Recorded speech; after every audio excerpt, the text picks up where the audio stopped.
오늘 말씀의 제목 함께 따라 하시죠. 멀리해야 할 것 세 가지. 멀리해야 할 것 세 가지.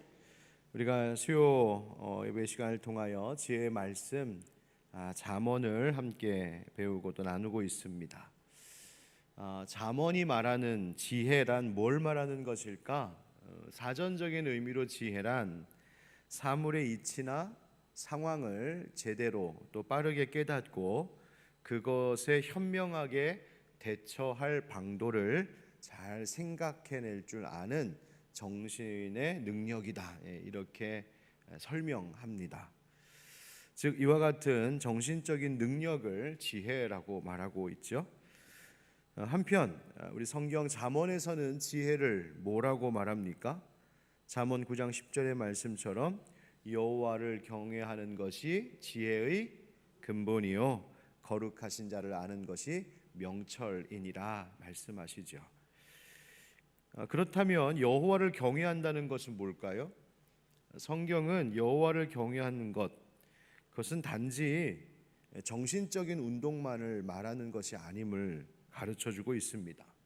그러니까 그냥 정신, 마음, 생각, 관념, 아이디어, 지식 이런 것 그런 것만이 지혜가 아니라 또 더욱이 인생 노하우, 성공 비법, 대인 처세술 이런 것을 두고 지혜라고 말하는 것이 아니라 여호와를 경외하는 것, 그것은 곧 신앙이요. 그 신앙은 실제로 하나님의 자녀들이 어떻게 사는지에 대한 삶의 전반적인 것을 말하는 것이 바로 성경이 잠언이 우리에게 가르쳐주는 지혜라고 하는 것입니다. 특별히 성경은 지혜가 하나님의 속성 중에 하나, 하나님의 성품 중에 하나가 지혜로우심인데, 다시 말하면 우리가 지혜롭게 산다는 것은 바로 그 하나님을 닮아가는 것, 그 하나님의 선하심, 하나님의 의로우심, 하나님의 거룩하심을 닮아가는 것, 그런 삶이 바로 지혜라고 이야기하는 것이죠. 따라서 잠언, 성경이 말하는 지혜란 하나님을 경외하는 그 삶의 원리요, 생활 방식을 이야기하는 것입니다. 그래서 그러한 것들을 그냥 알고 있는 지식에 머무르는 것이 아니라 그렇게 살아갈 때, 오늘도 우리에게 주어진 하루를 그렇게 하나님 닮은 모습으로 생활할 때 성경은 그가 지혜로운 자다라고 말해 주는 것입니다. 그렇기 때문에 잠언이 또 성경이 교훈하는 지혜의 말씀은 뜬구름 잡는 것 같은 이야기, 그런 이야기가 아니라 바로 우리의 일상생활과 밀착되어 있는 것들이요, 또 그렇게 우리의 생활 속에서 살아야 된다 말씀하시는 것이죠. 오늘 하나님 주시는 이 지혜의 말씀으로 그냥 우리의 생각만, 우리의 정신만, 우리의 마음만 그런 것이 아니라 우리의 실질적인 생활이, 실제 삶의 모습이 그렇게 지혜로운 자답게 되기를 주님의 이름으로 축복합니다.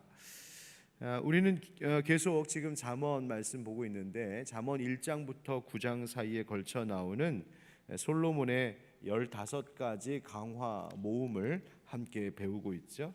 그래서 앞에 보시는 것처럼 1장부터 5장까지 쭉 함께 여러 강화 모음집들을 함께 이야기 나눴습니다. 오늘 함께 읽은 6장 1절부터 19절은 짧은 3개의 강화로 이루어져 있는데, 바로 우리가 경계해야 될 것, 지난 시간에 함께 나눴던 바로 음녀의 유혹, 음란한 것의 유혹을 멀리해야 될 것과 더불어 이어 또 두 번째, 세 번째, 네 번째 경계해야 할 것을 경고하고 계십니다. 그 첫 번째는 보증, 또 하나는 게으름, 그리고 또 하나는 이 불량함입니다. 첫 번째 함께 이야기 나눌까요? 그 첫 번째 따라하겠습니다. 보증 서지 말고 하나님만 믿으라. 보증 서지 말고 하나님만 믿으라. 첫 번째 단락인 1절부터 5절은 보증 서주는 것 멀리하라고 분명히 말씀하시는 겁니다. 얘는 보증이 뭡니까? 간단하게 말하면 어떤 사람이 돈을 빌리는데 이 사람이 돈을 갚을 능력이 안 될 경우 내가 이 사람 대신 갚아주겠다 약속하는 것. 그래서 그 약속을 주고 또 그 약속에 대한 담보를 주고 그 보증 서주는 것 이야기하는 것이죠. 또 예를 들어 은행에서 어떤 사람이 이만큼의 돈을 빌리고 싶은데 이 사람은 그만큼을 빌릴 만한 신용도가 없으면 나보다 더 신용도가 높은 사람을 데리고 와서 이 사람을 보증인으로 세워서 그 사람의 신용만큼 담보로 돈을 빌리는 것과 같은 일을 보증선다라고 이야기하죠. 그러니까 돈을 빌린 채무자가 채무를 갚지 않을 때 이 돈을 빌려준 채권자가 피해를 당하지 않도록 사실은 보호해주기 위한 장치입니다.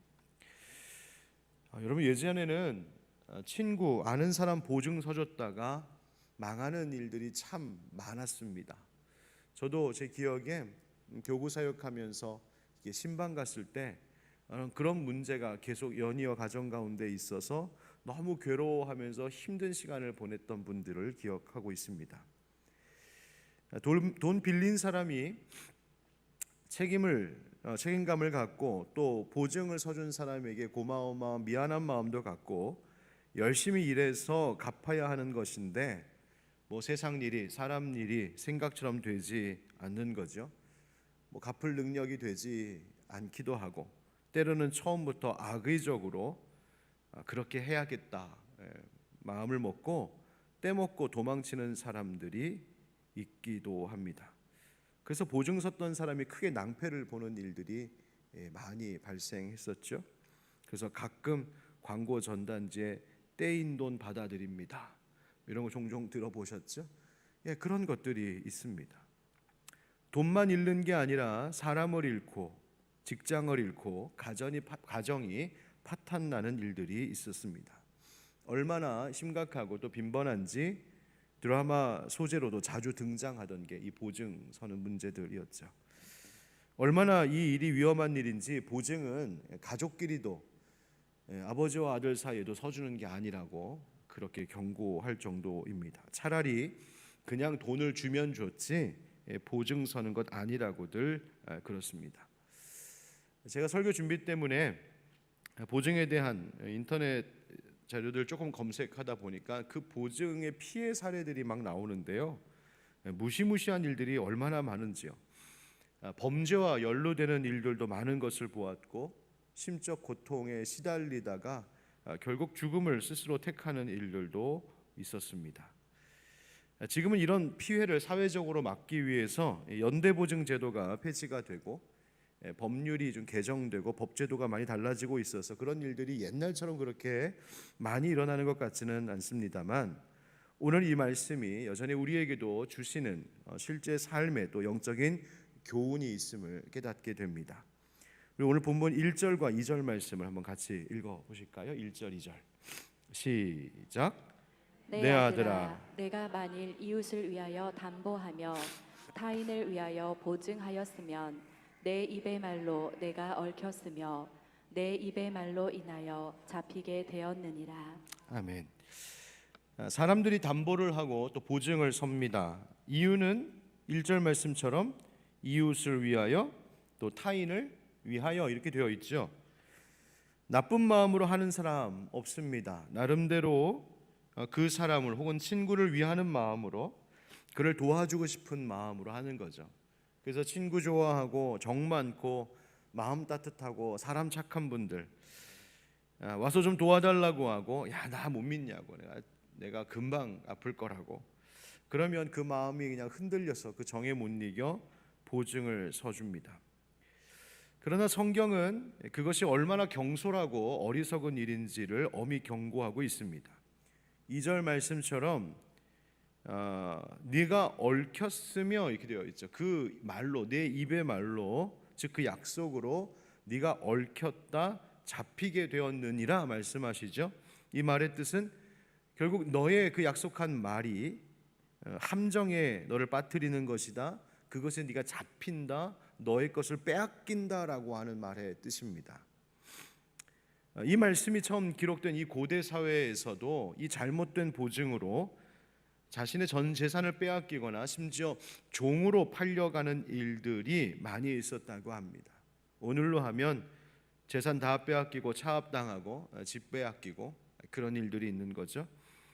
그래서 이것을 엄히 금하고 있는 것입니다. 왜 하나님께서는 보증을 금하라 하실까?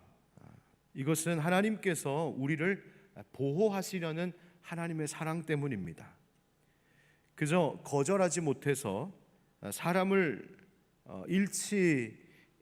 거절하지 못해서 사람을 잃을까봐 그것 때문에 보증을 섰다가 오히려 정말 그 사람도 잃어버리고 더 큰 것을 잃게 되는 일이 없도록 하나님께서 하나님의 자녀들을 보호하시는 것이죠.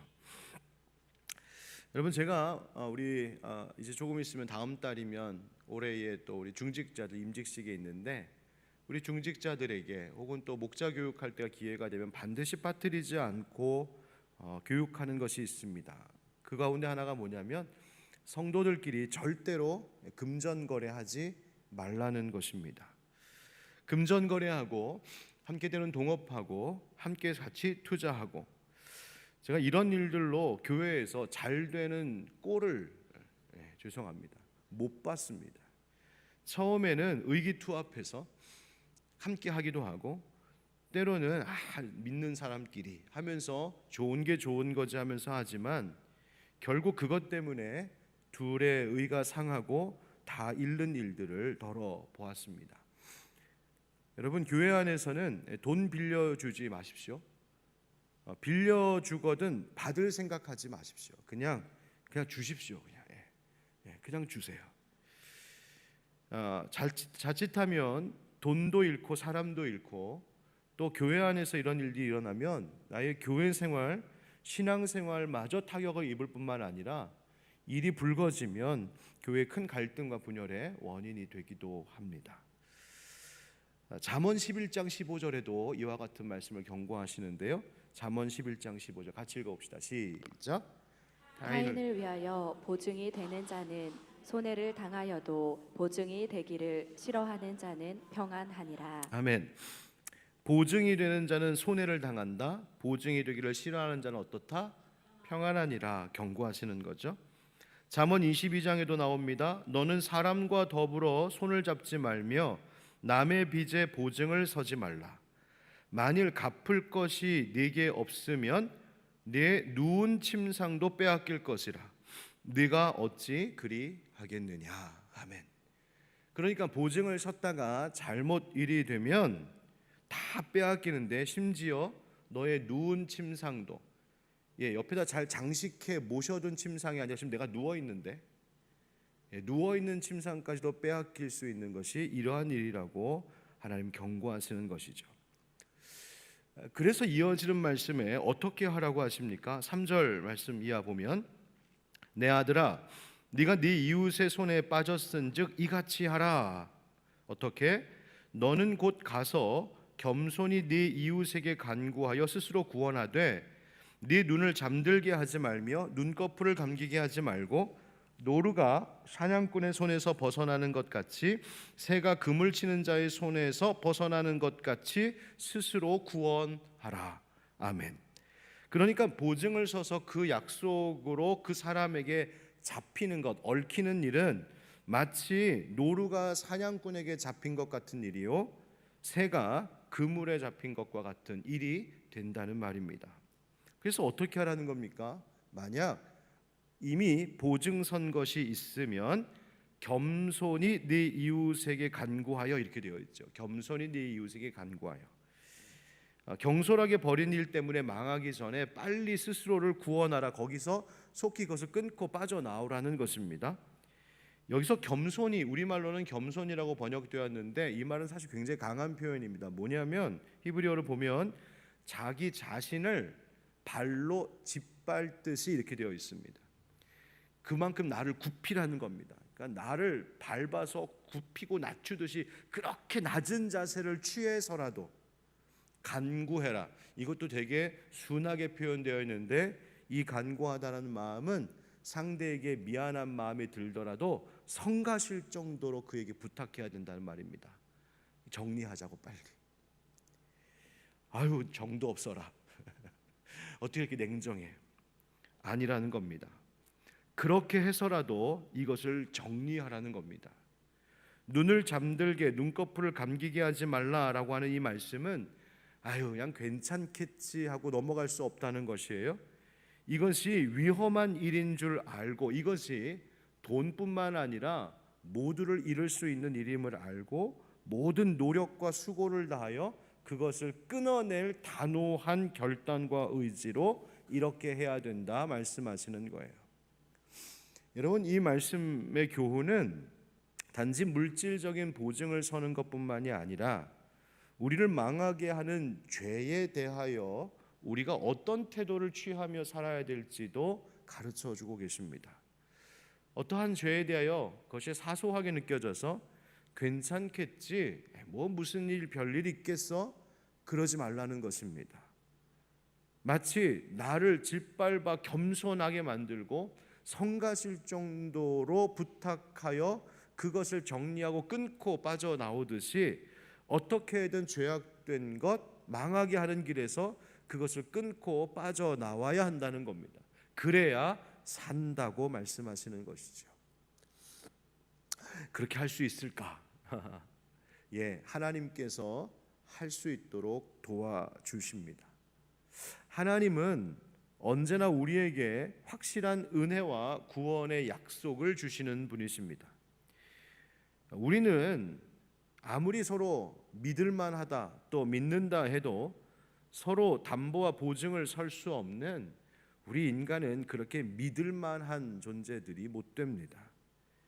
종종 하는 말이 사람은 믿음의 대상이 아니라 뭐 해야 될 대상이라고요? 사랑해야 할 사랑의 대상이다. 그것도 사랑할 만해서가 아니라 주님 사랑으로 덮어놓고 사랑해야 되는 것을 이야기하지 않습니까? 여러분, 우리는 괜찮겠다 하고 또 물질적으로는 내가 꼭 갚겠다, 내가 잘 처리할 수 있다 하지만 사실 그것은 인간의 자신의 능력에 대한 과신이요, 앞으로 어떤 일이 일어날지 모르는데도 장담하고 있는 만용에 불과한 어리석음과 교만일 수 있는 것이죠. 여러분, 인간은 사실 인간의 진짜 그 죄인된 인간은 그다지 믿업지 못한 존재들입니다. 그러나 여러분, 하나님은 그렇지 않으십니다. 하나님만이 우리가 믿고 우리를 의탁할 수 있는 분이시죠. 그래서 히브리서 7장 22절에 이렇게 이야기합니다. 같이 읽죠. 시작. 이와 같이 예수는 더 좋은 언약의 보증이 되셨느니라. 우리 언약의 보증이 누가 되어 주셨다고요? 예수님이요.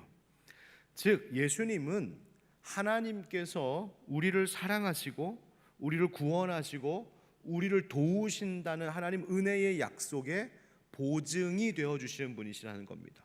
바로 예수님만이 우리의 보증이 되신다는 것입니다.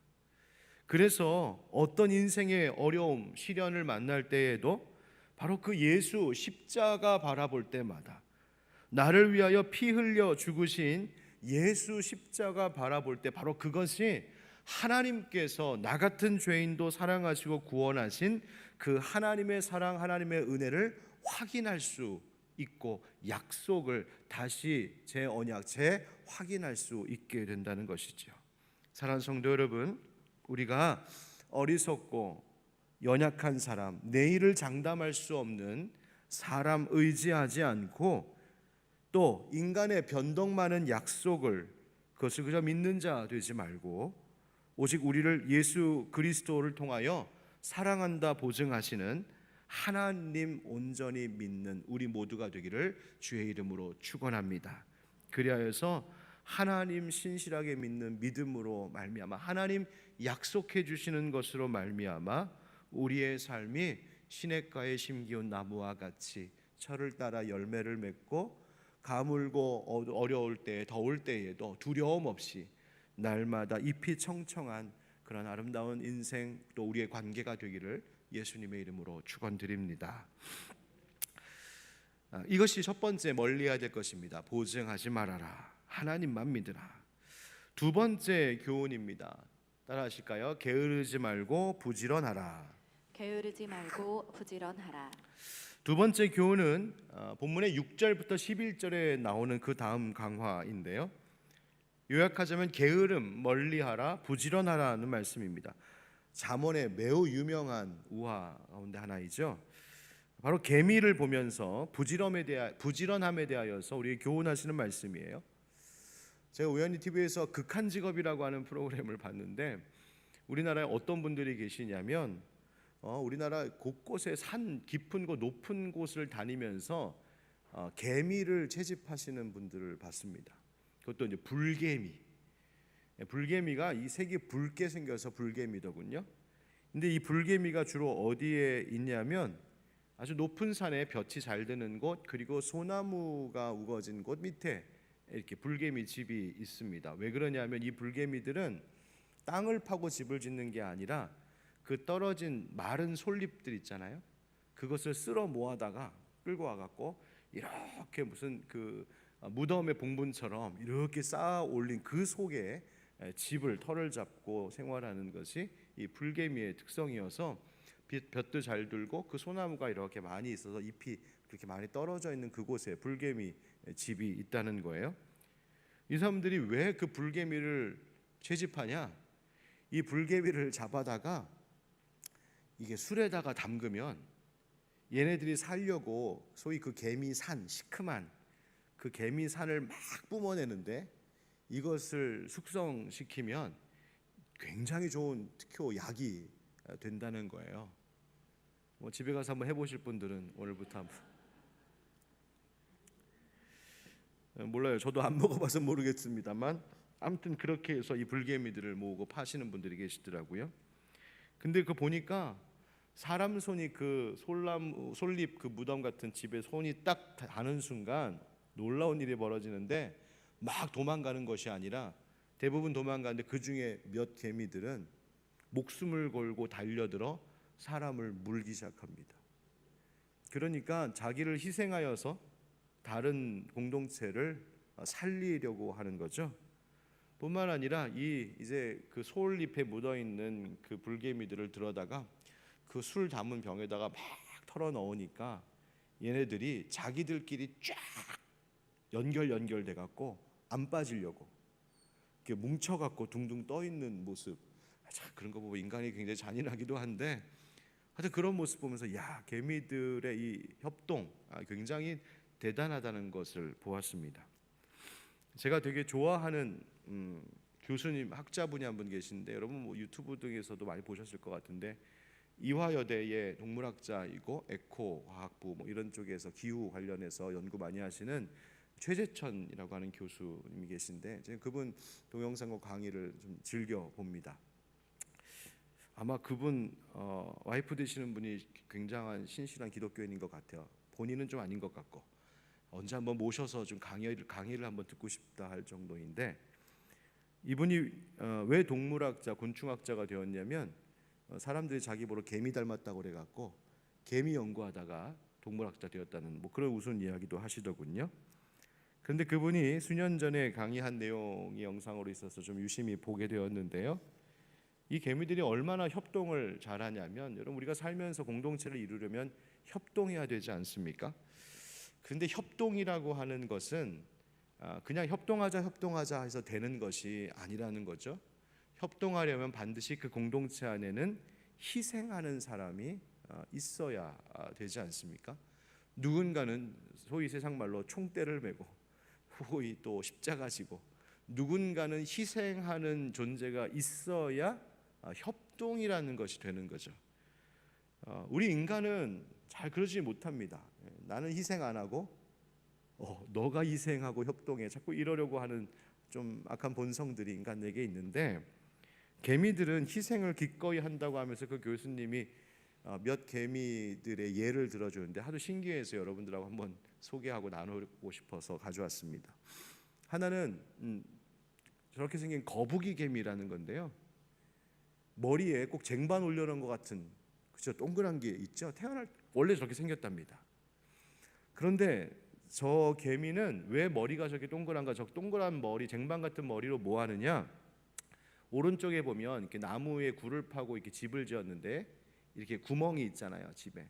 그러면 그 구멍을 자기 머리로 이렇게 박아서 막아준답니다. 그래서 적들이 침범하지 못하도록 머리로 그걸 뒤밀어 막고 있는 거예요.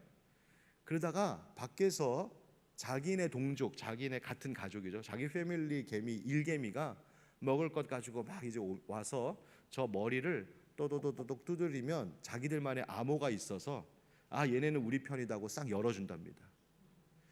그런데 너네 집 개미들이 혹은 적군이 와서 암호를 치면 이 암호가 틀리잖아요. 그럼 죽어도 안 열어준답니다. 신기하죠? 하나님 창조하신 거 보면 놀랍습니다. 그런데 문제는 저 머리 저렇게 들이받고 있는 저걸 거북이 개미라고 하죠. 저 거북이 개미가 언제 저러고 있느냐? 태어나자마자 죽을 때까지 저러고 있답니다. 그러니까 이건 보초 서는 개미인데 그냥 그 자리에서 머리 받고 이건 내게 주신 미션, 내 사명 알고 끝까지 죽을 때까지 머리 받고 희생하는 개미가 저 거북이 개미, 보초 서는 개미라는 거예요. 그러면서 그 교수님이 물어보더라고요. 여러분의 아들이 나라의 군대 가서 죽을 때까지 저렇게 보초만 서게 하면 가만히 있겠냐고. 쉽지 않은 일이잖아요. 또 하나 개미, 재밌는 개미, 꿀단지 개미. 개미집 속에 보면 저 밑에 개미들이 막 이렇게 돌아다니지 않습니까? 그런데 저 개미들이 지금 이렇게 꿀을 이렇게 입에 물고 있어요. 근데 그 위에 무슨 풍선 같은 거 보이시죠? 저 개미들은 뭐냐? 이 개미들은 꿀을 이렇게 입에 물고 오면 저장할 곳이 없어서 어떻게 저장하냐면 그 개미 중에 희생하는 몇 개미의 뱃속에다가 꿀을 저장을 해놓는 거예요. 그래서 저 지금 뿔룩 나온 게 개미 배입니다. 배. 무려 자기 몸집의 100배까지 몸을 늘려서 풍선처럼 이 꿀을 끌어안고 있는 거예요. 얼마나 아플까? 그러다가 이제 더 이상 이게 차지 않으면 그때 개워내고 또 채우고, 그래서 이 동족들이 함께 먹을 꿀을 다 보관하고 있다는 거예요. 저거 하는 동안에 불평 없이 한답니다. 밑에 애들은 열심히 혼자 자유롭게 다니는데 저 위에 붙어 있는 애들은 불평 없이 끝까지 저렇게 죽을 때까지 저 일을 한다는 거예요. 이런 얘기하면서 개미는 그렇게 자신을 희생하여서 협동하는 참 뛰어난 공동체 정신을 가진 것이 개미 곤충이다, 이렇게 말합니다. 그러면서 소개하는 한자어가 있어요. 바로 개미의자인데요. 이 개미의자는 벌레충에다가 오를 의자, 의로울 의자를 써서 개미의라고 합니다. 그러니까 옛 선조들은 개미를 보면서 참 의롭다, 배울 것이 참 많다, 그렇게 후손들에게 가르쳤었다는 것이죠. 그와 같이 오늘 말씀에도 보면 바로 이 개미에 대하여, 특별히 그 개미의 부지런하고 성실한 것을 교훈하고 있는 말씀이 나오죠. 6절 말씀에 6절 같이 읽읍시다. 시작. 게으른 자여 개미에게 가서 그가 하는 것을 보고 지혜를 얻으라. 아멘. 여러분 보십시오. 누구에게 가서 지혜를 얻으라고요? 개미에게 가서. 여러분, 지혜로운 사람은 곤충과 같은 미물에서도 삶의 교훈을 얻을 줄 아는 겸손한 사람입니다. 아니, 이까짓 게 그냥 쓱 밟으면 그냥 죽을, 아무것도 아닌데 하면서 무시하면 바로 그것이 교만이요, 그런 삶은 아무런 지혜도 얻지 못한다는 거예요. 즉, 지혜로운 사람은 아주 작은 것에서도 아무것도 아닌 것 같지만, 심지어 하찮게 보이고 심지어 배울 것이 하나 없어 보이는 어떤 대상일지라도 그 안에서 지혜를 얻을 줄 아는 자, 그가 참으로 지혜로운 사람이라고 말하는 것입니다. 하물며 이런 곤충, 개미와 같은 미물도 그렇거니와 우리가 함께하는 형제자매 사람들에게서 얼마나 사실 배울 것이 많이 있겠습니까? 그러므로 여러분, 어느 누구도 무시하지 말아야 됩니다. 어느 누구도 비판할 것이 아니란 말입니다. 내 옆에 있는 분, 그분에게서 배울 것이 있음을 알고 존귀히 여기고 그분을 존중할 줄 알아야 합니다. 우리 옆에 계신 분들하고 한번 이렇게 인사할까요? 두 손을 딱 모으고 한 수만 가르쳐 주십시오. 시작.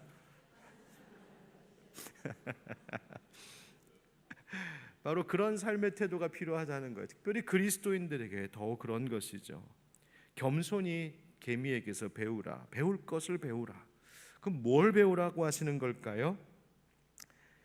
정리해 보자면 첫 번째는 따라하겠습니다. 자원하는 마음. 자원하는 마음.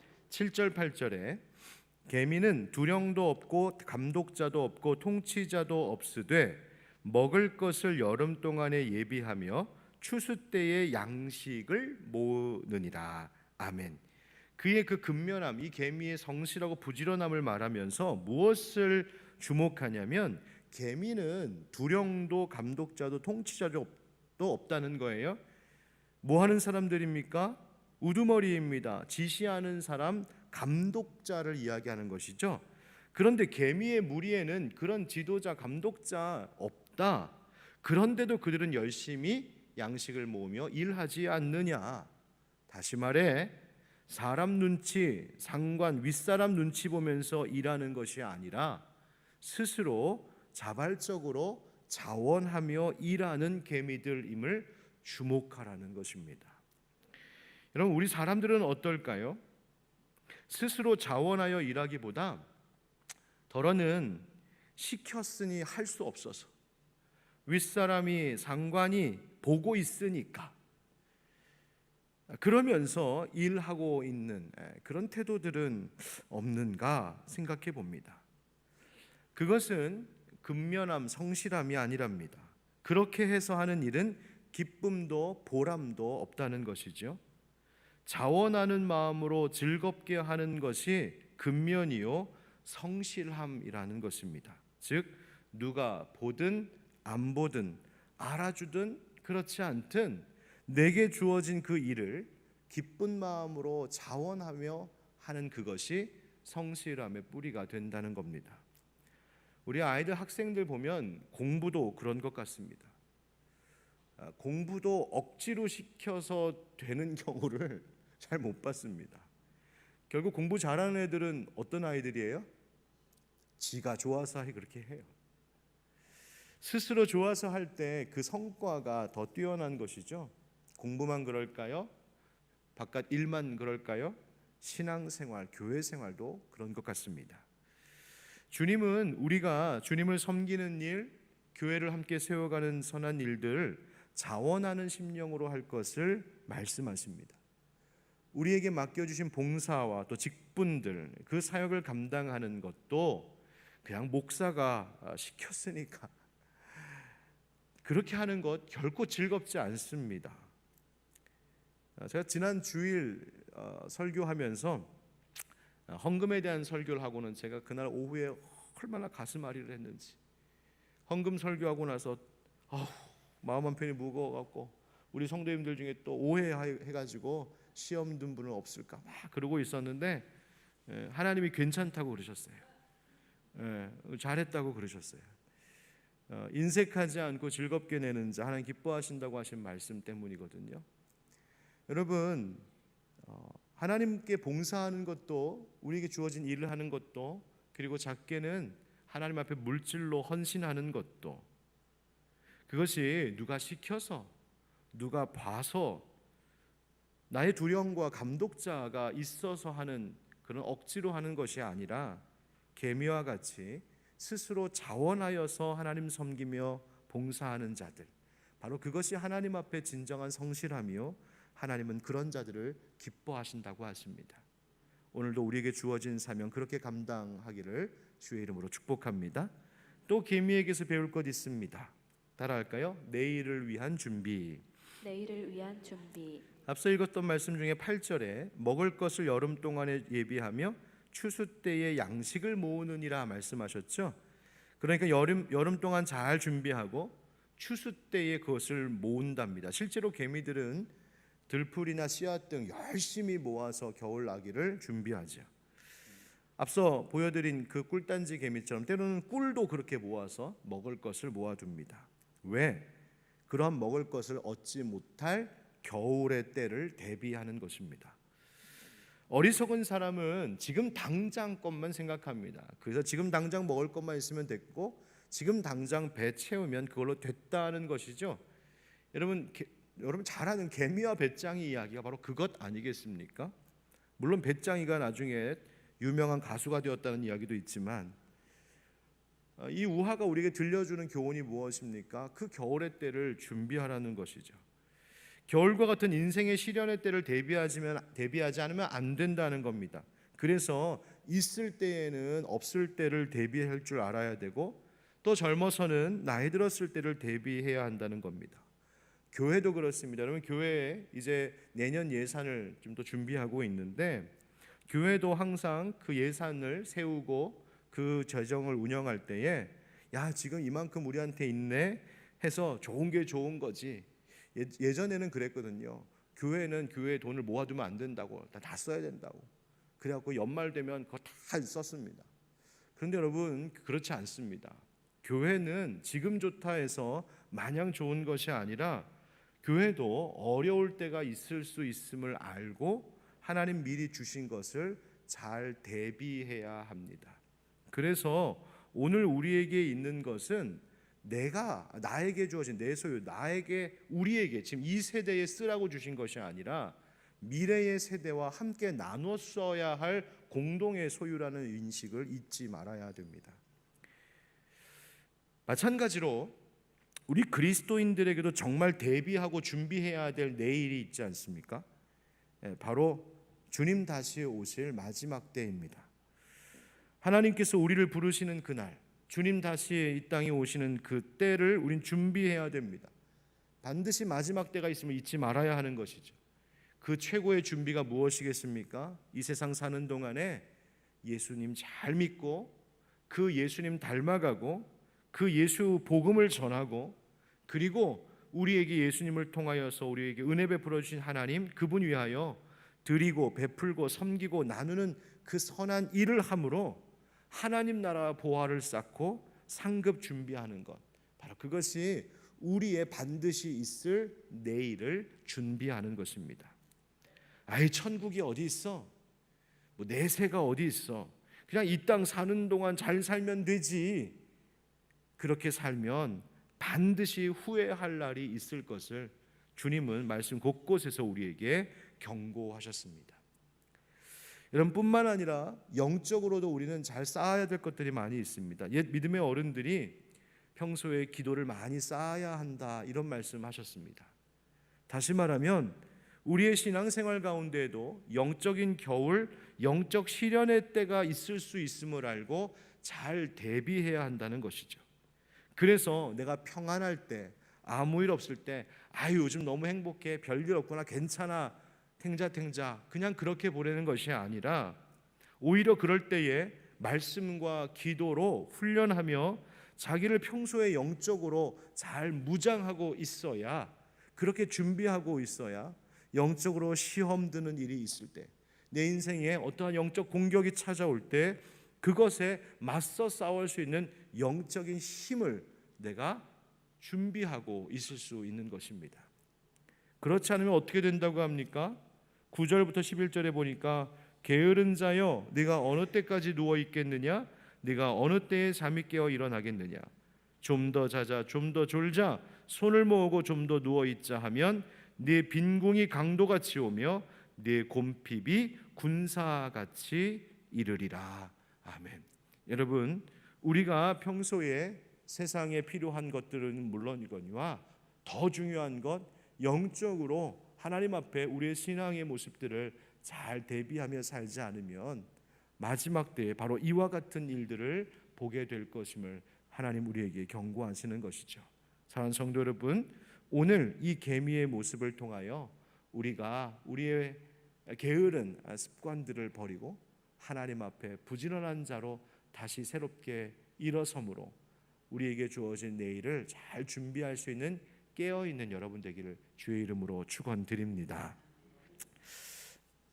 마태복음 25장의 말씀 한 절 읽고 마치겠습니다. 마태복음 25장 13절에 그런즉 깨어있으라 너희는 그 날과 그때를 알지 못하느니라. 아멘.